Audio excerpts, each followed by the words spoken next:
Salut Internet. Si je fais ce tuto aujourd'hui, c'est pour t'expliquer comment tu vas pouvoir faire des bonnes mélos même si tu n'as aucune connaissance de la théorie musicale. Toutes sortes de mélos d'ailleurs, pas seulement hip-hop ou trap, comme le titre de la vidéo l'indique. Ensuite, on verra en pratique cette fois comment on peut se servir de tout ça pour faire des mélos. Avant de commencer, je voudrais quand même te rappeler que tu peux liker si le contenu te plaît, partager, commenter, puis t'abonner si tu veux pour ne pas rater les prochaines vidéos. Allez, bah c'est parti. Et pour commencer, ce qu'il te faut, c'est un tempo. Pour ça, tout est possible, mais en principe, c'est entre 170 et 100 pour de la boom bap, entre 140 et 170 pour de la trap, et entre 140 et 150 pour de la drill. Pour l'exemple, on se met à 152. Ensuite, il va nous falloir une gamme. Une gamme, pour rappel, c'est un ensemble de notes qui vont sonner toujours harmonieuses les unes par rapport aux autres. Par exemple, la gamme la plus connue, c'est Do majeur. C'est Do, Ré, Mi, Fa, Sol, La, Si, Do. C'est toutes les notes blanches du clavier. Et la gamme de La mineur, qui est également composée de ces mêmes notes. Il y a les gammes mineures qui sonnent sombres, mélancoliques, tristes, puis les gammes majeures qui sonnent plus joyeuses, heureuses, good vibes. Les gammes les plus utilisées sont les gammes majeures, mineures, éventuellement les gammes mineures harmoniques et mineures mélodiques qui sonnent vraiment très sombres. Bon bah voilà mon ami, c'est fini pour la théorie, maintenant on passe à la pratique, je vais t'expliquer ce qu'on peut faire de tout ce que je viens de te dire. Pour commencer, on se rend dans le piano roll de notre premier instrument. On va choisir une gamme, moi j'aime bien les gammes mineures, donc on vient ici dans la petite note de musique, clic droit, et là on peut choisir la gamme déjà avec un clic droit pour pas que ça se referme tout de suite. Tu vois, mineur naturel à éolien, moi je prends celle-ci, et puis là par exemple on va choisir des mineurs. Tu vois, ça fait que Eiffel nous a mis une note en surbrillance, ce D dièse. Et donc ça c'est la route note de notre gamme, et ensuite il nous a mis des lignes blanches et des lignes noires. Les lignes blanches c'est toutes les notes de la gamme, toutes les notes qu'on va pouvoir jouer. Celle-ci tu vois, ça c'est toutes les notes de la gamme de D dièse mineur donc. Et toutes les autres notes, il faudra éviter de les jouer, encore que des fois ça peut apporter quelque chose, mais en général il vaut mieux éviter de les jouer.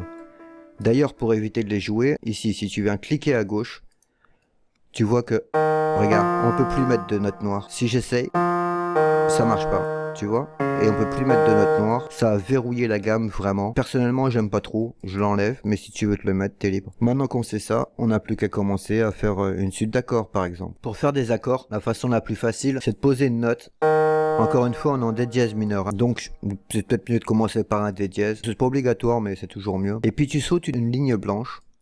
Et puis tu mets une note à la ligne d'après, voilà. Et tu sautes une ligne blanche, et tu mets une note à la ligne d'après. Et ça nous fait un accord de D dièse mineur. Aussi facile que ça de faire un accord. Si par exemple ici je veux... Tu vois, je saute une ligne 1. Là on a fait des triades, des accords de 3 notes donc. Et voilà, on a deux accords tout simplement qui sonnent bien ensemble et il n'y a rien de plus à faire. Ici, on peut rajouter des septièmes si tu sautes encore une ligne. Tu viens là, on rajoute ce qu'on appelle une septième et une neuvième et une onzième et une treizième. Tout est possible mon ami. Bah là, ça commence à faire des gros accords quand même. On n'utilise jamais ce type d'accord. Mais ça, par exemple, c'est utilisable.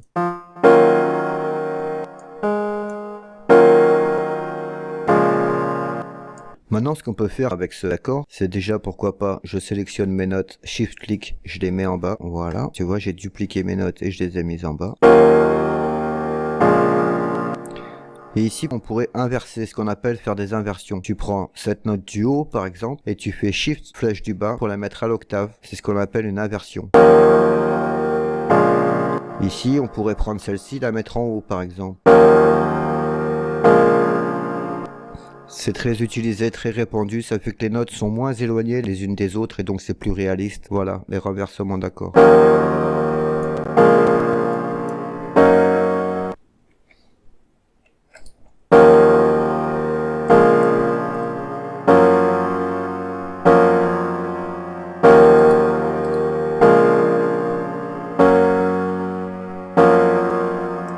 À ce stade, on a une suite d'accords qui marche pas trop mal, mais c'est très robotique tout ça, tu vois. Toutes les notes jouent avec la même force. Tu te souviens ici, c'est la force des notes, la force avec lesquelles elles sont appuyées sur le clavier. Là, on voit que tout est pareil. Ici, on voit que toutes les notes sont jouées pile poil sur la grille, et ça fait que c'est robotique, ça fait que c'est très carré. Pour remédier à ça, on peut faire alter. Alter, ça vient randomiser la vélocité. Ici, on peut le faire avec la panoramique aussi, avec les gauche-droite, mais là, ça va rien donner parce qu'on est sur un VST, donc ça fonctionne pas. Mais tu vois, on a randomisé nos vélocités. Par contre, ça a monté trop la vélocité des notes maintenant. Donc moi, ce que j'ai envie de faire, c'est de tout reprendre, tout mettre en bas, enfin un peu plus bas.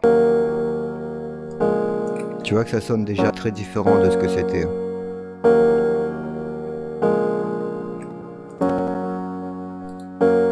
Tu sens que c'est déjà différent, ouais. Ensuite, on a le Altesse. Le Altesse, il décale les notes, tu vois. Beaucoup de mecs l'utilisent de cette façon-là pour soi-disant humaniser les mélodies. Moi, je trouve pas que ça humanise quoi que ce soit dans le sens où les écarts entre les notes, il va être le même sur tous les accords. Et dans ce cas, ok, il y a du décalage, mais ça reste robotique quand même. Personnellement, moi, j'aime bien l'utiliser comme ça, sur un accord. Ici, on peut le fermer un peu. Et puis différemment sur un autre accord.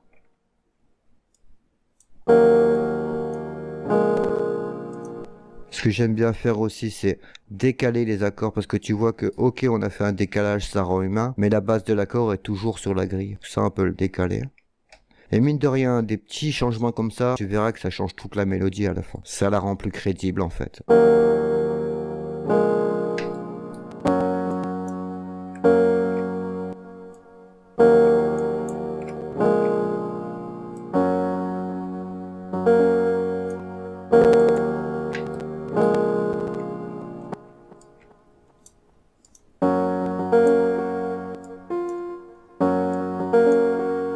Ce qu'on peut faire aussi, toujours dans le but d'humaniser les mélodies, c'est de se rendre dans la petite flèche ici, dans Outils, dans Humanize. Et ici, ça va permettre de rendre aléatoire le début des notes, la durée des notes, la vélocité des notes, etc. À ce stade, on a une suite d'accords qui est déjà beaucoup plus crédible que ce qu'elle était tout à l'heure. On peut lui donner un peu de rythme, par exemple, comme ça.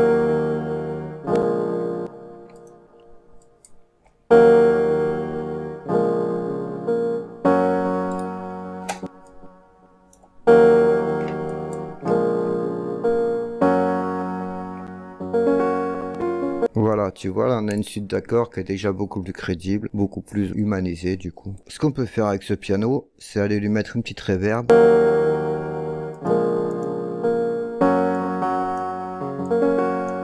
Un petit délai. Tu te souviens qu'on avait mis les reverbs et délais dans les pistes auxiliaires du template, et donc on a juste à tourner les boutons pour mettre de la reverb et du délai. Ce qu'on aime bien faire souvent en hip-hop, c'est donner une apparence de sample aux sonorités. Tu sais qu'à la base, le hip-hop était fait quasiment qu'à base de samples. Et donc, pour ça, on a des VST comme le Tape Melofy ou le RC20 ou ce genre de choses. C'est des émulations de bandes. Tu vois, ça vient apporter du coup la saturation d'une bande analogique. Il y a là, on a un filtre. On a du noise, tu sais, on avait souvent du noise comme ça sur les enregistrements analogiques, justement.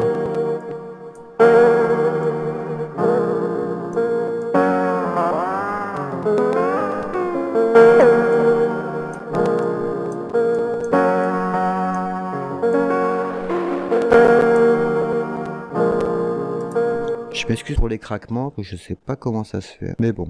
Ensuite, on peut aller mettre une deuxième mélo. J'ai préparé ça pour toi. On a une sonorité ici. On va aller voir ce qu'on peut faire avec. Avant de commencer, je voudrais te dire que si t'as pas les ghost notes, tu vois ici, on a les ghost notes. En gris, on a les notes du piano. Ça va être vachement intéressant pour faire nos prochaines mélodies. Si tu les as pas, les ghost notes, tu viens dans la petite flèche, vue et piano fantôme. Toi, tu l'as en anglais, mais c'est au même endroit. C'est ici. Je sais plus comment ils disent. Ghost channel, il me semble. Et donc, une fois que tu as les notes fantômes, c'est beaucoup plus facile de savoir ce qu'on a joué. Donc, c'est beaucoup plus facile de savoir ce qu'on va jouer. En gros, les notes qui nous ont servi à faire les accords, on peut facilement s'en resservir pour faire les mélodies, ça va sonner relativement bien, il n'y a pas trop de risques avec ces notes là en tout cas.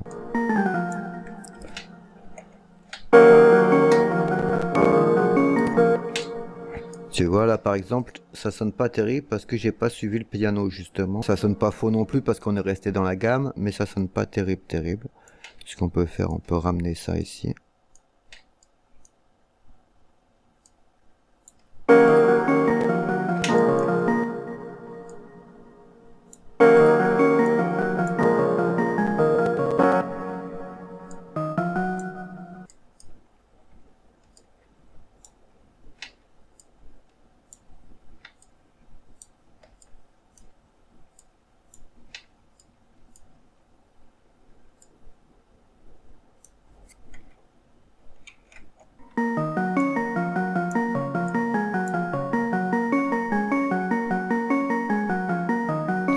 Et donc tu vois qu'en restant sur les notes des accords, tout sonne bien, il n'y a pas à se casser plus la tête que ça sonne de suite.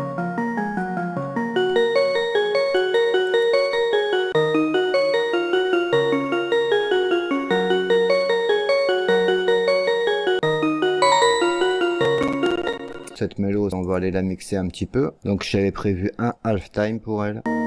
Le halftime, tu connais, hein, il divise le temps par deux. Un EQ pour enlever le grave et les aigus.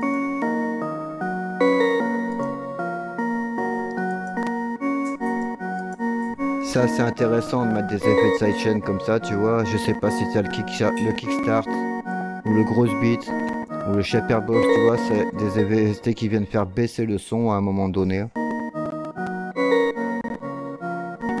Ça, c'est très hip-hop, hein, on s'en sert beaucoup de ce genre de choses-là. Et un petit chorus. Ok, donc maintenant on va se mettre une troisième mélo. Pour ça, on se rend dans le piano roll de la troisième sonorité qu'on a prévue.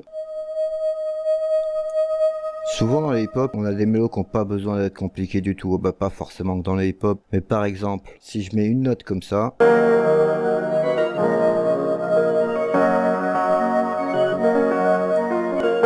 ici j'avais mis un EQ, j'avais mis beaucoup de reverb,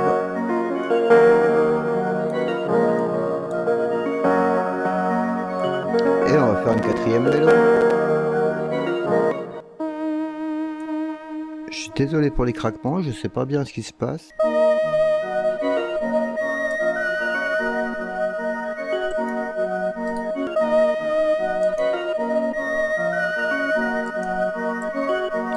Ce qu'on peut faire aussi avec les mélodies, une bonne chose à savoir, c'est les questions-réponses. Par exemple, là, je viens de poser cette mélodie ici. Tu vois, si j'enlève les autres, là, on l'entend bien. Tu vois, donc on a note qui joue toute seule ici et cette mélo-là.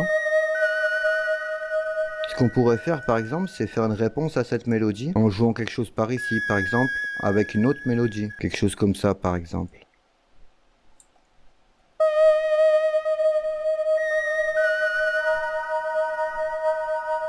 Tu vois que cette note, elle vient carrément répondre à celle-ci qui finit de parler.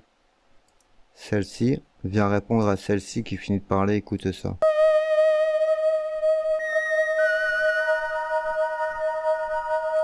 Ça, c'est des questions-réponses entre les mélodies. C'est important de savoir, mine de rien.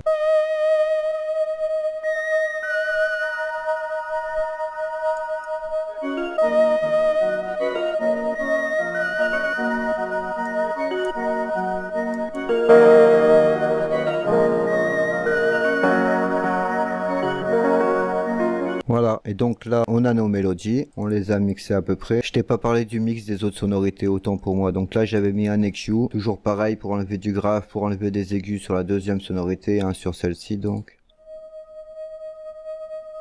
Sur la troisième sonorité, j'ai mis un pan flow, c'est-à-dire, toi tu peux le faire avec le Panomatic si tu veux, si t'as pas le pan flow. Ou sinon, t'as un plugin gratuit qui s'appelle le Pancake si tu veux le télécharger. Sinon, le Panomatic, tu vois. Ça permet aussi de faire des gauches-droites. Bon, moi je m'en sers pas parce que j'ai le pan flow, mais du coup, tu vois, ça fait faire des gauches-droites à ma sonorité. Ah, celle-ci d'ailleurs, j'ai pas allumé la bonne.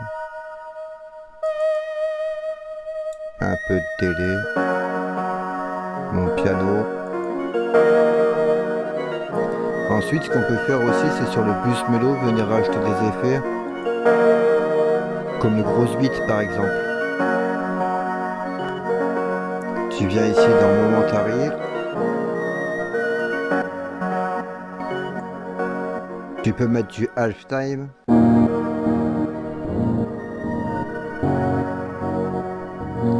Il y a pas mal de choses à faire. Voilà, le gross beat, un très bon VST pour faire du hip-hop. Et maintenant qu'on a nos mélodies, qu'on les a mixées, on les essaye avec des drums.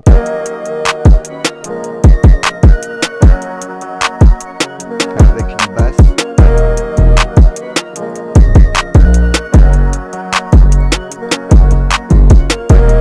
Les drums et la basse, je les ai fait en 3 secondes et demie, c'était juste pour le tuto. Mais voilà mon ami, tu connais les bases pour faire des bonnes mélodies sur FL Studio. Comment hacker la théorie musicale vite fait. On verrouille une gamme. Ici, on vient jouer sur les notes blanches. Ensuite, on vient jouer sur les ghost notes. Et puis ensuite, on peut faire des questions-réponses entre les mélodies. Et voilà mon ami, je pense que tu sais à peu près tout. Hein. Les renversements d'accords, de quoi on a parlé. Et puis voilà, tu sais à peu près tout. Après, il faut être créatif avec tout ça. Et puis voilà. J'espère que ce tuto t'aura appris plein de choses. Si c'est c'est le cas, fais-le moi savoir en commentaire, lâche un gros pouce et puis partage-moi ça autour de toi s'il y a des gens que ça peut intéresser. Allez, ciao.